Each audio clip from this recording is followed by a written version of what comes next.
All right, here we go. So welcome to the week 5 online live learning for CIS120DF. Tonight I'm going to be reviewing assignment 5, layers practice. I'm going to go through the assignment and complete it in this lesson. And what this lesson focuses on is layers. Specifically, it's all about layers, and there's so much more you can do with this than what you're experiencing in this lesson. You already completed chapter 4, which had you got to experience layers, and so this assignment is a follow-up to that. So we're going to practice again with layers, making layer groups, applying blending modes, and you're actually going to have an upcoming lesson, I think it might be after spring break, that focuses just on blending mode. So tonight you get a little bit of taste of that. Transformations, again, scaling things. We're going to make layer comps, which was not covered in your textbook. And then for this particular assignment, this one's a little bit different. You do the tutorial. Well, it's kind of like a last one. You're going to do the tutorial, and that's a certain amount of points, and then you have to add to it for the remainder of the points. So I'm actually going to show you how to do the hardest part. So the two of you are here tonight. You'll get to see how to one way to complete the picture frame portion of the assignment. So before we get what? That was pretty cool in that video you made. Oh, yes, it's from, so yeah, there is a video of this in the Canvas classroom that I had made in the past, but I'm going to go through it again tonight, so you'll get it in multiple places. Do you guys have any questions before I get started? Nope. Okay, let me go ahead and move this over here. Whoops. And then I will share my screen. And, all right, let me know when you can see Photoshop in the window. See it? Got it? Okay, so I have the assignment again on the right side of my screen and Photoshop on the left. It is a little bit of a tight fit, so I might have to open and close the layers panel. This assignment, again, layers practice. All of the images that I have used in this assignment come from ArtStore. That is a free database of images that you as SCC students have access to. You just have to create an account with using your SCC email address, and you have access to hundreds of thousands of high quality images.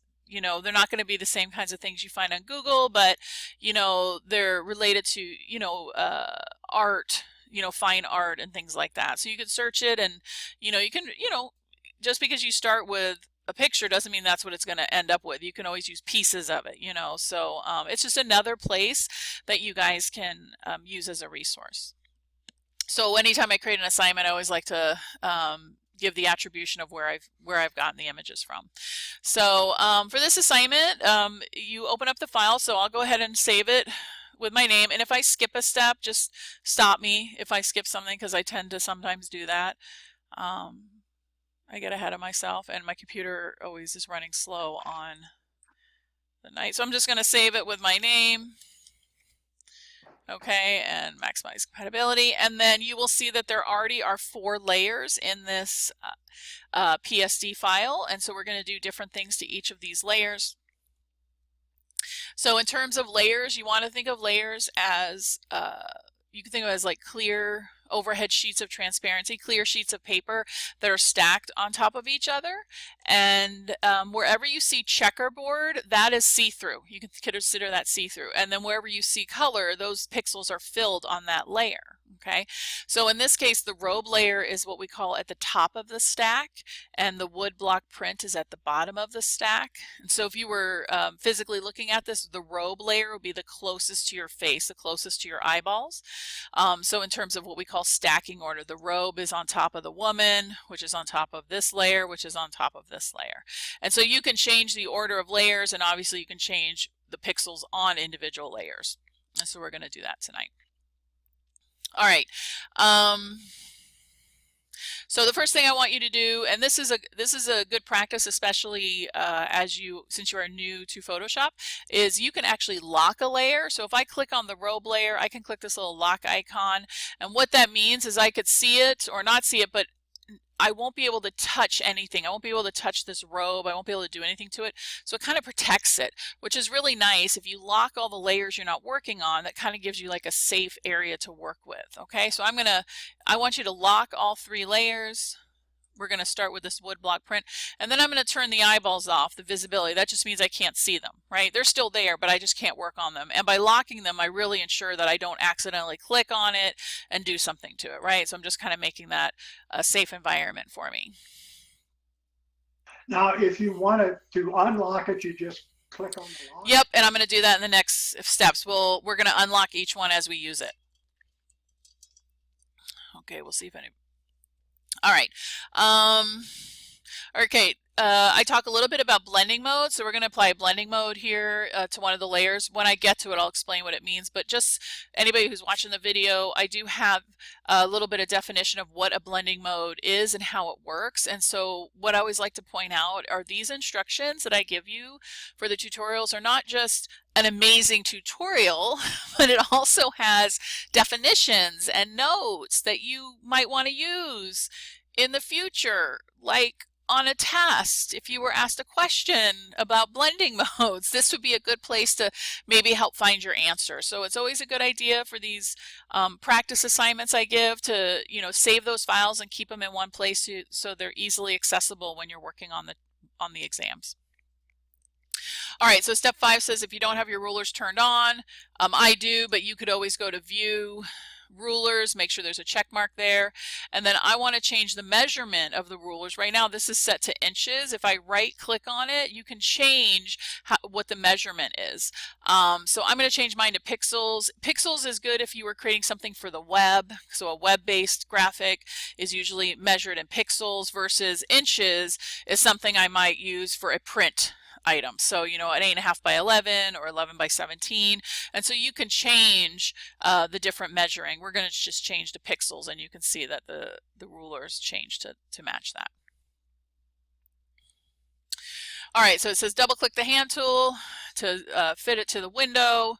And then I want to open the info panel. So I'm going to go to Window, Info. So here's this info panel, and what it does is you can see here's this panel up here. As I float my cursor out here, just with this hand tool, wherever the hand is, you can see the measurements in this particular area. My hand is in this red area, and if you look at the info panel, you can see what the RGB values would be, what the CMYK values would be, excuse me, what the X and Y position is.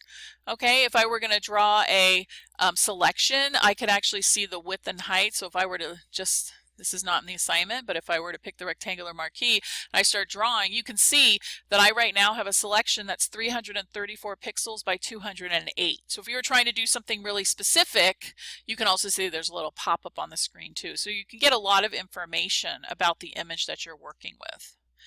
But we don't need a selection for this assignment. All right, so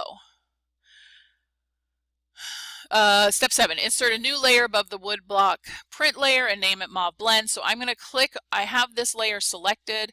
I can add a new layer several ways. Right down here at the bottom of the layers panel, I can click the create new layer button, or I can go up to the layer pull down menu and choose new layer. When I do that, I get the dialog box.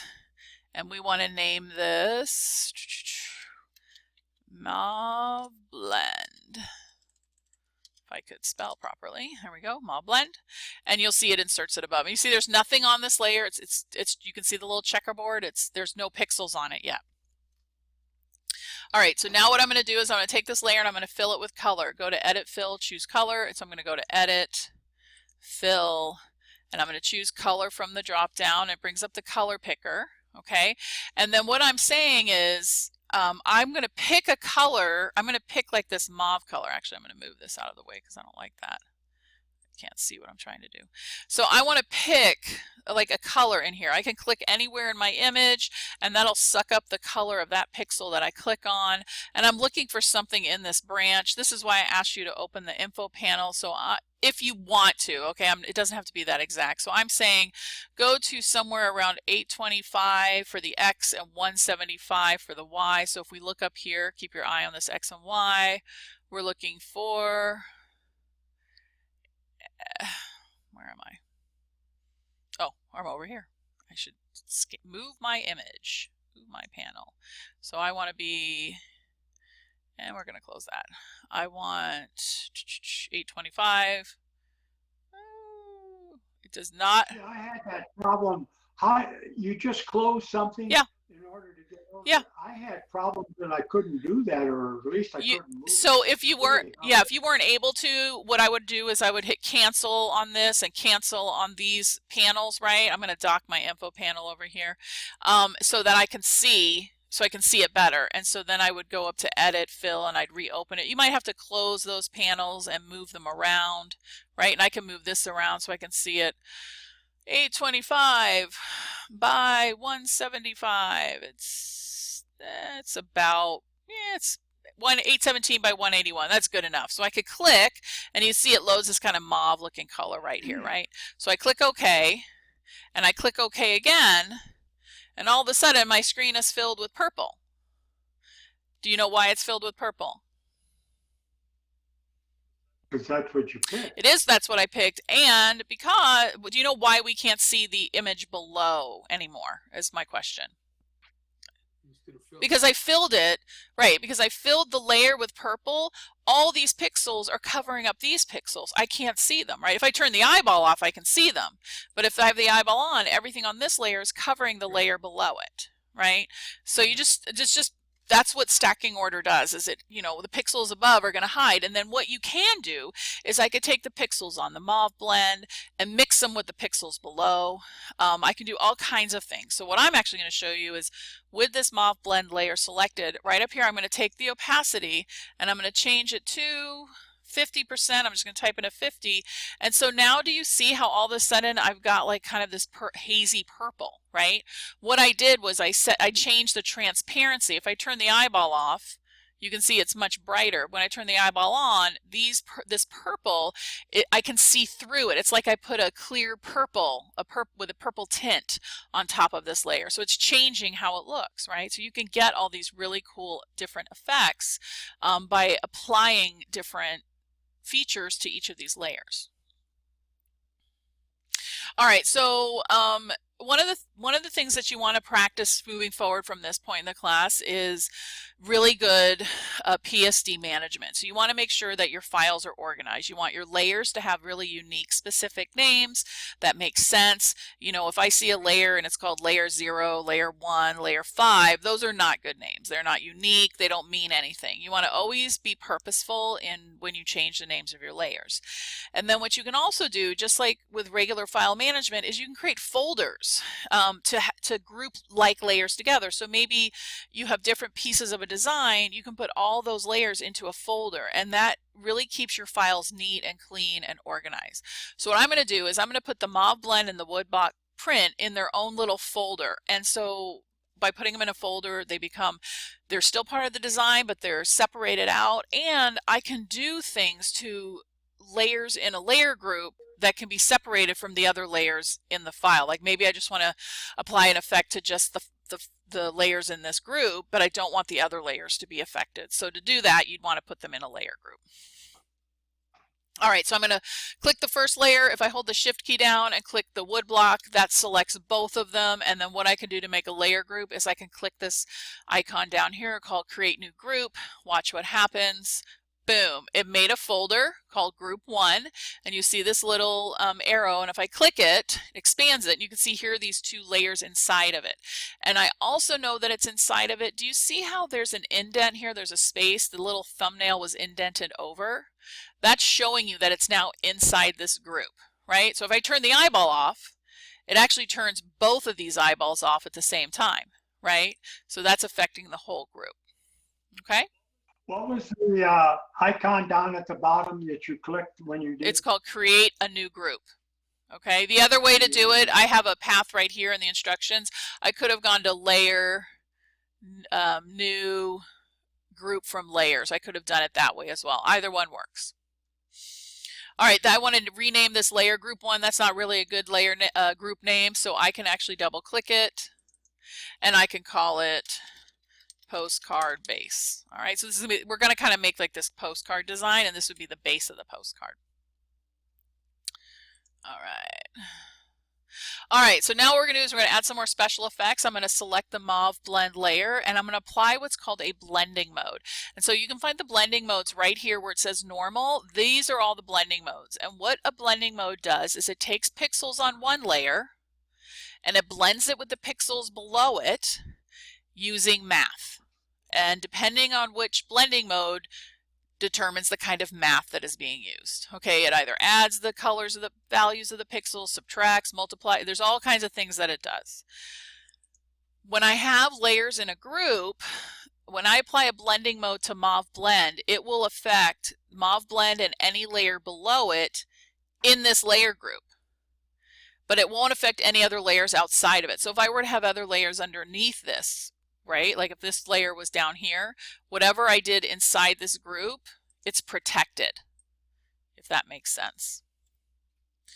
All right, so I'm going to click on Mauve Blend, and if you click normal and you start hovering your cursor over, I'm not clicking, you can see how you get different effects. Do you see how they're changing each time I go over each one, right? And so depending on what you pick, you get a different effect. I'm asking you to pick Subtract, so I get a little bit deeper color. Okay, so if I turn off this Mauve Blend, you'll see it's lighter and white brighter. This one, the color's a little bit deeper and darker. Okay, and so that blending mode is applied to this layer, and I know that because I can see it says subtract right here. If I click on wood block print, it'll just say normal, which means no blending mode. Okay, save my file. Oops, did it not like that? Yeah, okay, I don't know why it dinged at me. Questions? How did you went up first in your layer and to start the blending? All you do is you click the layer Mauve Blend, and then from this drop down list I chose Subtract. That's all I did. Yep. Okay. So that was where normal was to begin with. You just click on the drop arrow and pick Correct. up. And you can pick anything you like. Normal means there's no blending mode. It's just a normal layer. Okay? Yeah. All right. When I was doing the exercise, I was looking at that, but I didn't see a lot of difference, at least in the exercise when I was playing around. For this assignment or a different one? This one. Okay. Well, can you, Maybe I mean, do you see a difference here when I hover over dissolve? Do you see how it looks very different? Yeah, and multiply, or look how bright the colors here are, color burn, right? Yeah. So maybe you weren't on the layer. That might have been it. Sometimes you could be on something else. Maybe you were on the wood block print. If you were on this layer and applying a layer blending mode, there's nothing below it to interact with. So you would not see a difference, right? Yeah. Okay. All right. You're always blending from the layer above to the layer below. I think what you said was whatever layer I click on, it interacts with this layer and all the layers below it. So if I were to click on this woman layer, right, and apply a blending mode, it would only work with woman and cherry blossom. It wouldn't do anything with robe because robe's above it, and it wouldn't do anything with this folder because this is protected. Right? So if you don't want a blending mode to be affected, you want to throw a layer into a layer group to kind of protect it.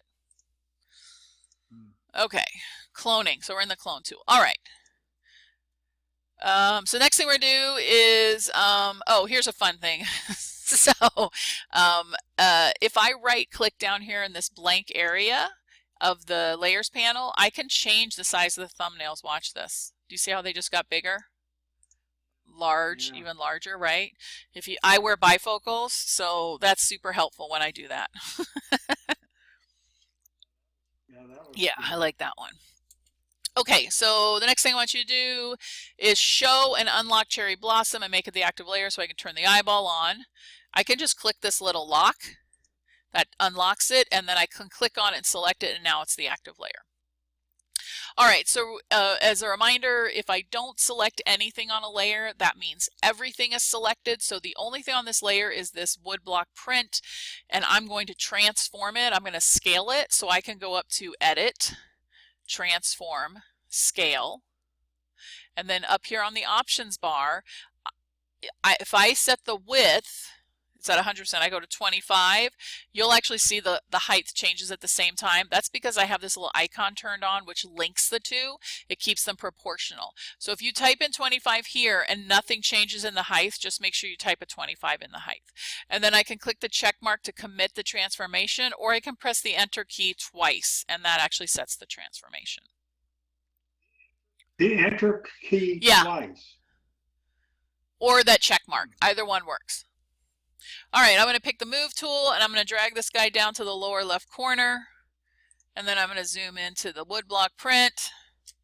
Use my hand tool to kind of move around. Zoom out just a little bit, right? Okay, so here's this woodblock print. So now we're going to use the clone stamp tool. Now you guys did this a couple weeks ago when you were fixing the graffiti on the brick wall. Remember? And so what I want you to do is you're going to pick the clone tool, and this is going to allow us to, so right now, because the last time I used it, I mean, look how giant my cloning tool is, right? I was doing something really big, obviously. But a clone tool is a brush, basically, and so whatever is inside this area, this circular area, I will literally be picking up those pixels and then putting them somewhere else on the layer. So I want to change the size. I'm going to dial in these settings. So I want it to be 32 pixels, and I want the hardness, so I want it to be kind of fuzzy. I'm going to be at 45%.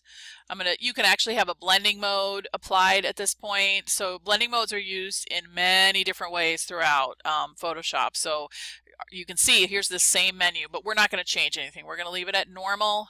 Here's the biggest thing. You want to make sure that this button right here, there's no check mark in a line. This is going to make the tool work differently.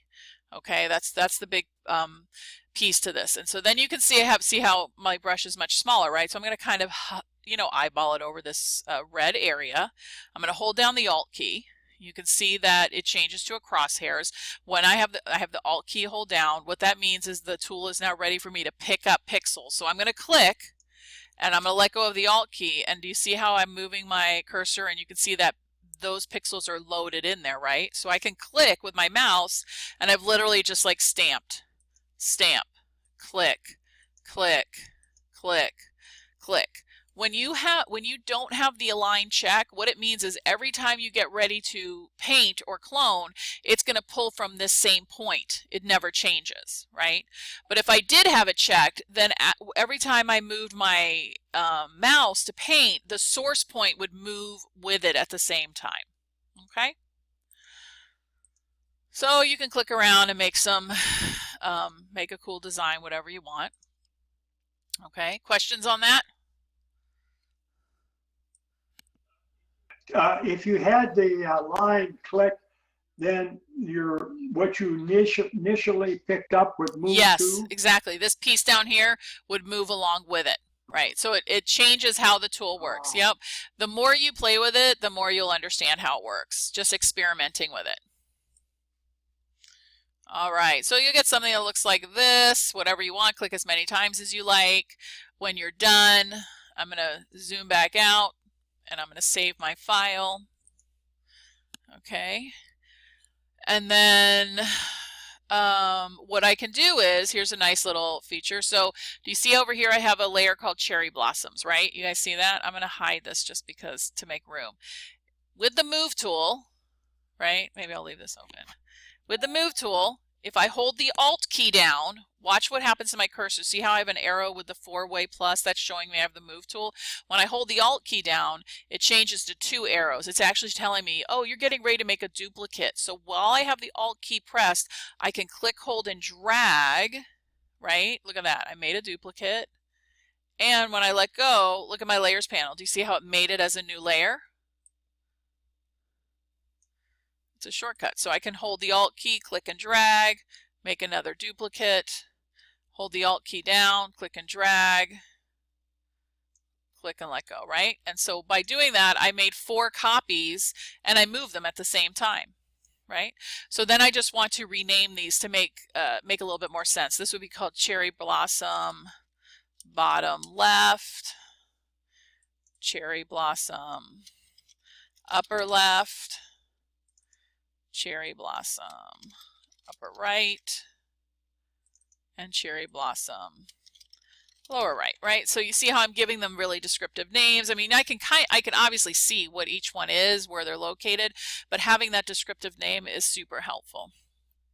We still together? Yep. Sal, but when you moved the one in the lower left up to the Yep. upper left, then you didn't go back down to the I didn't lower have to. left to move it up. I didn't have to because it's the same image. Could you have done the lower left and move it to the upper What's right? happening is, okay, so I'm going to go backward. Watch what happens here. So I have to select this left layer, right? So if I hold the Alt key down and I make a duplicate, I'll put this one in the center, right? Do you see how this is the layer that's selected? It's the active layer. So if I hold the Alt key and I come down here to the lower left thinking I'm going to be selecting it, watch what happens. Oh. Well, actually, it did grab it. Didn't do. Yes, I could have done it. That's because I have auto select turned on. My bad. Control Z. You could have done that, but it's the same image, so it didn't matter where I was pulling it from. It just had to be whatever layer was selected. Let me uncheck this. Let me try again and see if my example works. If I hold Alt and try this, okay, that's what I was trying to do. See, even though I'm pulling it in the lower left, see how it's pulling the one in the center? It's duplicating whatever layer is selected, active. That's what's happening. I'm going to select those two and delete them. Yes. Okay, the next thing I want you to do is take these 4 layers, and since they're kind of the same kind of thing, what's going on, I can put them in its own layer group. So if I select the top one, I hold the Shift key, click the last one. The Shift key allows me to select the first and everything in between to the last. If I were just to click the first one and hold the Control key, I could select layers in any order. Okay, just remember that. I didn't mean to select that. So I'm going to hold the first one, hold the Shift key down, click the last one, and then I can click the layer group icon, and it takes those 4 layers, boom, and it puts it into a group, right? And we're going to call it Cherry Blossom, right? And if I expand it, I can see those are the 4 layers, right? Questions? Make sense? I got a lot of You have a lot of practice on that one? Yeah. Yeah, because I got so far and then I looked up and I go, oh man, I didn't drag it. Practice, yeah, making mistakes. I mean, students don't like it, but it's really great from the teaching point of view because that's where you learn. It's when you make the mistakes. Yeah. Good. All right, cool. All right, I'm going to show the woman layer, unlock her, and then select this layer. So now this is the active layer. I can see those wood blocks on the side because there's no pixels there, right? You see how this is checkerboard, meaning no pixels, but I can see beneath it. I can see below it. All right. So we're going to go ahead and scale her. So remember, I don't have to select anything. If I select nothing, that means everything on this layer is selected because that's the layer that I've picked. And I can go Edit, Transform, Scale. And I want to set her to be, I think 25%, 50%, sorry, 50%. So I can change the size and I can also rotate her. There's a rotation option right up here on the options bar. I can set the angle to be 15 degrees. See how it puts her on a tilt. And this time I'm going to click the check mark, right? I click the check mark, that sets the transformation. And you can see it's tilted it and it's resized it. All right, on this layer, because this is the only thing on this layer, we can add some special effects. So I have the woman layer selected. I can come down here to the layer effects and I can add a stroke, which is an outline, right? And it's just going to apply it to this layer, right? Now these are the settings I had the last time I used Photoshop. I want to pick a color that actually will match. So I'm going to come up here and pick like this red, see how that kind of matches it, right? And I can click OK. And you guys have done this before, and I want you to set it to be 12 pixels. So mine's at 8, so I'll set it to 12. And I want it to be in the center. And so watch what happens. Right now this is set to the inside, right? So that's 12 pixels. It drew 12 pixels or filled 12 pixels of red to the inside. If I change this to center, I'm getting 6 pixels on the outside and 6 pixels on the inside. If I set it to outside, it'd be 12 pixels to the outside, right? So it just changes how that border looks. Just know that, okay?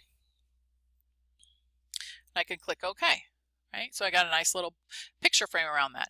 I can add more special effects to this. So I could go back. I'm still on the woman layer, and you can see it added this effect called a stroke, right? I can come back to the layer effects, and I could do a bevel and emboss. That makes it look three-dimensional. So watch this edge here.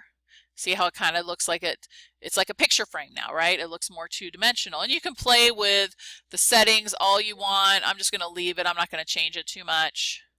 And I'm also saying add a drop shadow. So I could come down here. Now, the reason I have 3 drop shadows is because this is another lesson I did. So just don't worry that I have multiple drop shadows here. I was adding extra ones. So this is from another lesson from another class. But you'll see just a single drop shadow here. If you put a check mark here and then click it, that also added a drop shadow, right? So I can change the angle, right?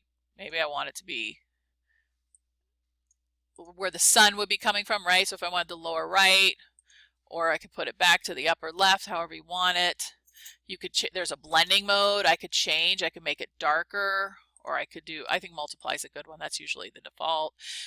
You can change the distance, right? Look how far away that drop shadow looks like it's floating really high above, or I can make it smaller, right? So you can play, the spread is how fuzzy it's going to look, and then the size is how much of it, right? So that like really spreads it out. So you can really change these settings to play with it. So I've added, you can see there's check marks here, bevel, stroke, drop shadow. If I click on it, that's when I can access all the features.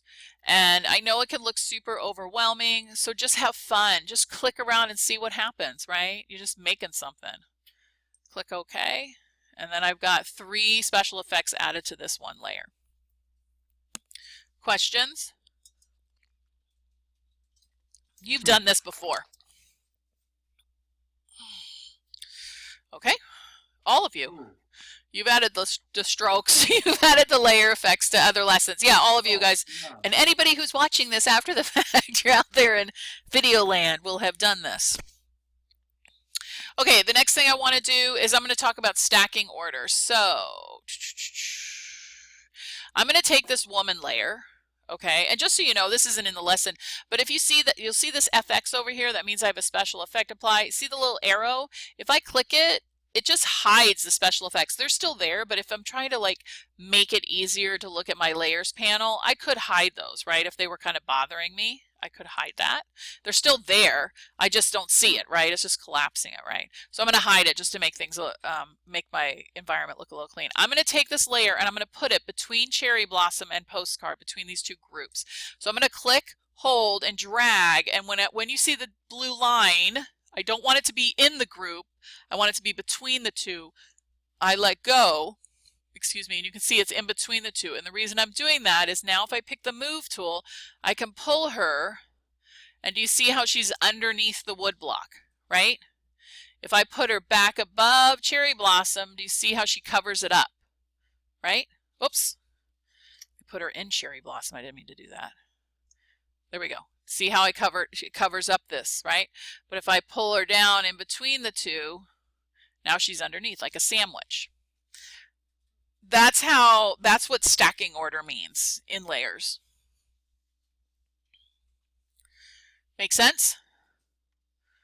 Okay, this last one, this is really, so we're going to talk about layer comps. So what a layer comp is a really nice way to let you take a snapshot basically of your PSD file in a certain state with certain layers turned on and off and things put in different places, and then you can save a copy of that, right? So let's say you were designing something for a client, right? And you want to give them more than one version of your design. Oh, I want to show you what this looks like with the woman in the upper left, and then I want to show you what it looks like with her in the lower right, right? So what I could do is I could save those 2 states. They're called layer comps, so that if you had a client come in, you could open up Photoshop and you can just quickly quickly click these buttons and show them what it looks like. You know, maybe you want to add some text and you want to show them with the text red and then with the text blue. So you could create all those pieces and then take a snapshot with the red text and then turn the red text off, turn the blue text on, and then take a snapshot of that. So layer comps are super useful. And you're going to use them, you're going to create them in future lessons. And if you wind up taking the advanced class from me, I actually have you create them for all of your projects that you turn in. I want students to make a layer comp so that I know exactly how your file should look in its finished version, right? What you want your final design to be.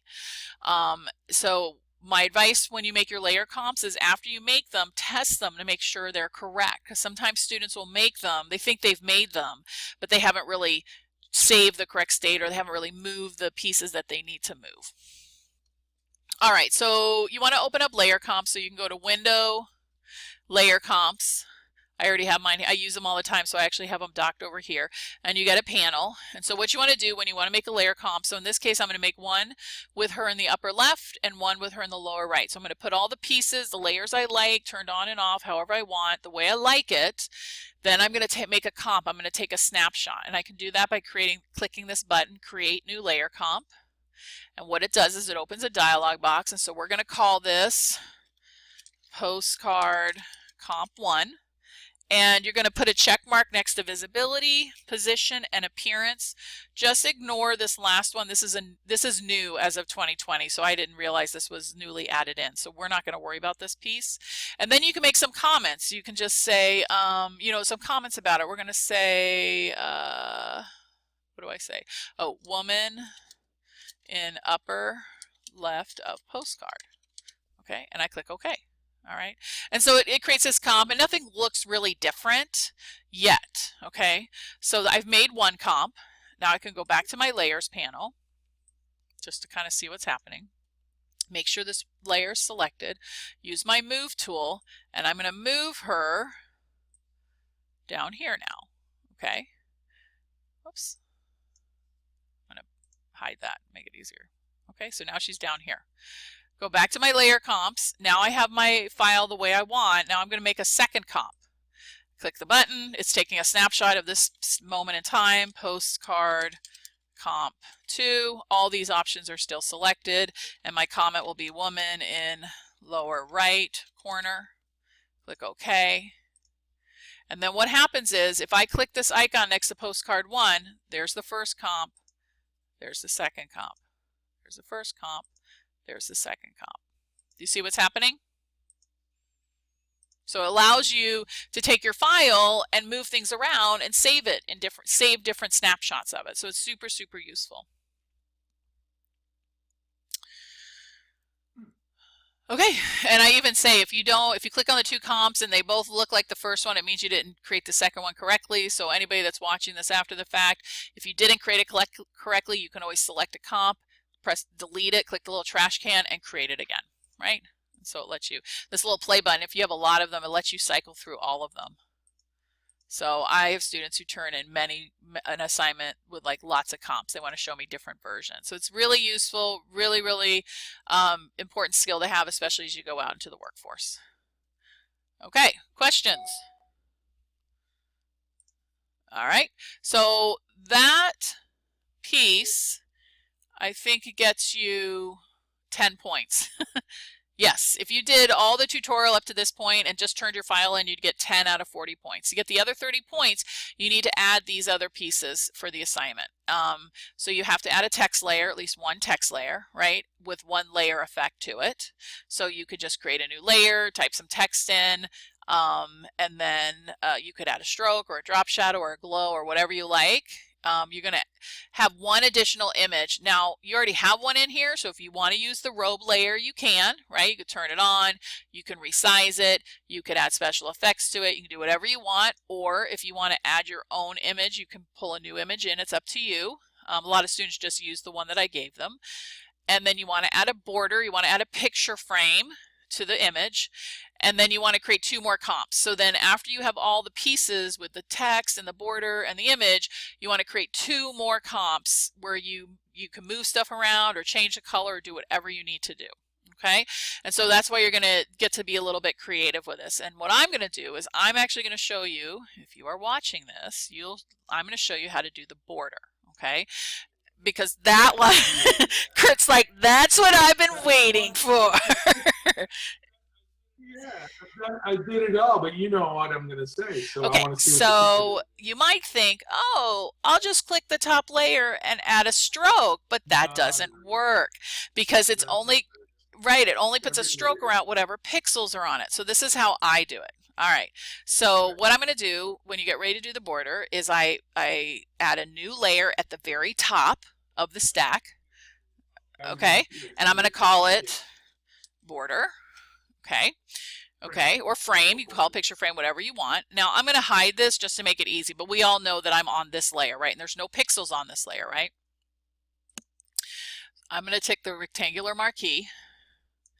Now I'm just eyeballing it. Do you see my cursors in the upper left corner? I am just going to start just pull to the inside like where I think a picture frame might be. Click, hold, and drag.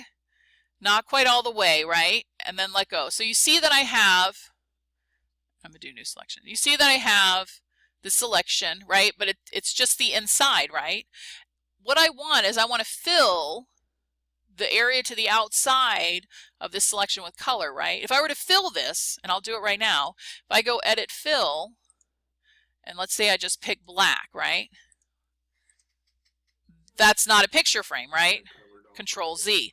But watch this. You see the selection I have, right? Select, pull down menu, inverse. And do you see what it did? It selected the opposite. And now I can go edit, fill with black. And now I have a picture frame around it. Look at that, right? But you can't use You can't not, no. That was a lot of words. Yes, it will. There's no pic, right, exactly. There's no image. And if you throw an image on the top layer, it's going to cover everything, right?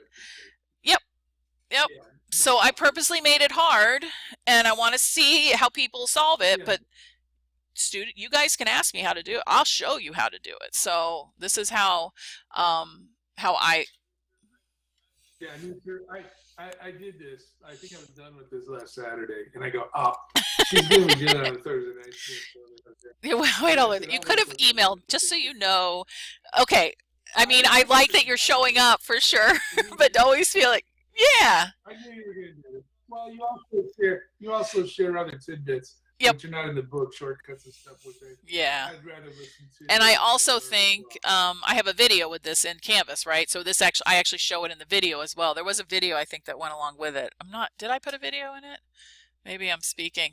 Did I? Yeah, right here. There's a video right here. So actually, if you run through it, I did this last semester, but it's the same assignment. It hasn't changed. So, yeah. So that's how you do it. That's how you make the picture frame. That's how you make the border. Right, and then. Yeah. I was cool. I created the layer at the top, and then I started wondering about grouping everything below, and I thought I was going in different directions. I like it though. You're thinking. Now what I could do, right? Now that I have something, I know that I have these black pixels. Now I could apply a layer effect, right? Maybe I do a stroke, right? Let's see what I get if I do a stroke. So it's doing the stroke to that black. Right? Yeah, so I could just kind of get this double thing. It's going to the outside and the inside. It's going around everything, all the pixels that are on this layer, right?